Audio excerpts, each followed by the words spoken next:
There are more than 450,000 Chinese students studying abroad, this according to a new report. In the past, most of these students preferred to stay abroad and look for jobs. But recently, that trend has reversed. Now, more than 70% of them say they want to return to China after graduating. Zhang Ningben reports.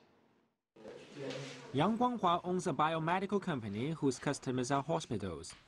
The 35-year-old Anhui native came here to study bioengineering at a local college in 1998, and then went to Spain to 2002 to study biomedicine.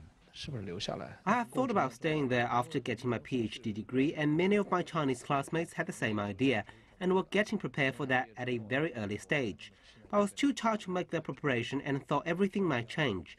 In 2006, when I was about to graduate, China officially started making a bigger investment in biomedicine. I thought that could be a good chance to come back. Not surprisingly, Yang got more than 1 million yuan in startup financial support from both the central and the local governments when he started his biomedical business in 2007. Now his company has 6 branch offices across the country and can make a profit of billions of yuan a year. A recent survey done by a group of returned scholars found nearly 800,000 overseas students have come back over the past 5 years. In response, Shanghai has already built a startup base that tries to attract more talented entrepreneurs from overseas like Yang. It's called a talent city. Since it was built in Pudong about 2 years ago, it has helped hundreds of thousands of overseas students and professionals to find jobs or start a business here. There are 7 counters inside that cover almost everything a returned talent needs.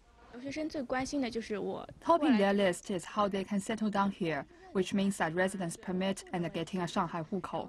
The second is to find a place to live. As for work, some might want to start a business, and they need to know what preferential policies they can get.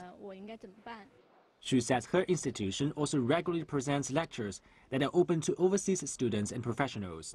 The city's package of preferential policies for returnees includes business startup financial support, accommodation subsidies, and help for their children to study here.